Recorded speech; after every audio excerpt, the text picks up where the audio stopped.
Hey, I've got a new book out. It's called Doll Bloods. It's a nice piece of comedic fantasy, inspired by stuff like Terry Pratchett and Yancey Crowshaw's first novel, Mogworld. If you're looking for something new to read and feel like supporting a struggling indie, check it out. Links are in the description.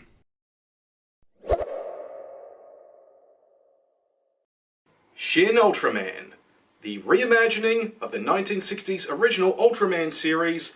This is a movie that, honestly, I was looking forward to watch. I've known about Ultraman for a long time, never got the chance to really check the character or the franchise out, so, yeah, a reimagining of the original series by the creator of Evangelion. Yeah, count me in, man, this actually sounds interesting. Then I sat down and watched it, and I have to say, this is a movie that fans are going to love. Fans of Ultraman and all things tokusatsu. Of everyone else, not really. I'll start by saying this. I love the I love the special effects in this movie. It's a good mix of practical old school effects and modern CGI. The latter of which is noticeably cheap, but considering this is a reimagining of a TV show from the 60s, that really works in its favour. It makes it feel more like, well, more like the actual original series. The cheapness really does add a lot of character and pizzazz to the movie. I mean, it's really cool just to see how they recreate a lot of the old silly effects using modern CGI, like when Ultraman's flying through the air because he's been thrown, but then he puts his arms out and just spins 360 degrees and then flies himself off to keep fighting a monster. That shit was awesome! What wasn't awesome, though, was the use of the camera, because in some scenes, the movie has some really weird and awkward camera angles. And I don't mean as in the movie just seems weirdly shot. I mean, the camera placement just feels odd.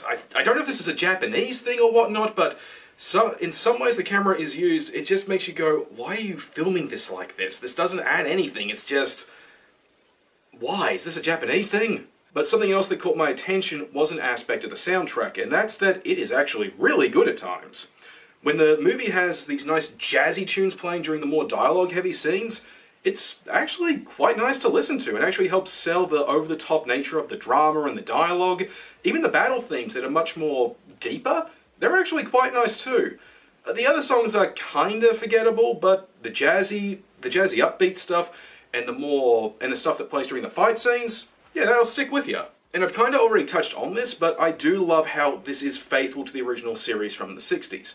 You don't need to have watched it to tell that they are being true to its form, because it's just dripping with respect to how the drama is portrayed, how the action is portrayed, and, well, yeah, if you're a fan of campy B-grade stuff from the 60s and 70s, yeah, you'll actually enjoy a lot of the more dialogue-heavy scenes in this movie.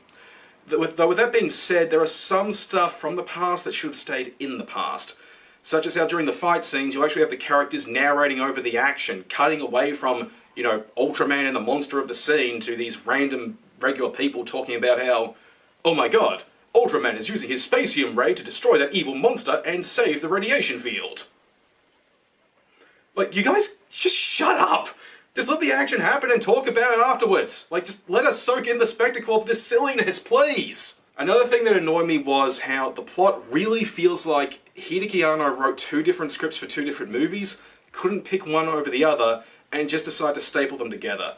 The first half of the movie, the focus is on Ultraman dealing with an alien named Zabras, who's manipulating the Japanese government, and the second half focuses on this other guy called Elephas, who's actually trying to exploit humanity as a resource on the galactic stage. Once Zabras has been killed, immediately it just feels like we're now watching a completely different story once Maleficus shows up.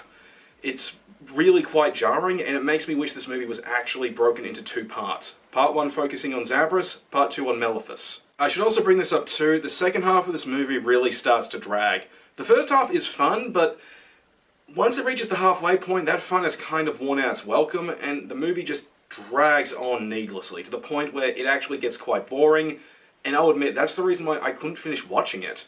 I wanted to, but I was honestly just tired of it and just wanted it to be over. Like I said at the beginning of this review, this is a movie that was made for the fans first and foremost. If you're like me and you never really saw Ultraman at all and this was your first exposure to him, yeah, you're not really going to have the best time with it. But if you're a fan, you're going to absolutely love it. I would say though it is worth at least giving a look, and the first half is enjoyable, but if you're like me, just be prepared to be bored in the second half and want to do something else. Hey, thanks for checking out this video, I really do appreciate it. If you really liked it, by all means hit the like and the subscribe buttons, that helped me out in the algorithm, and don't forget to check out Doll Bloods, links are in the description. Now for the next movie review, it's going to be about Alien Romulus, and here's a spoiler, it was not disappointing. And I'm also planning to check out the game Black Myth Wukong when it comes out soon. I've got all that more coming up, so please stick around.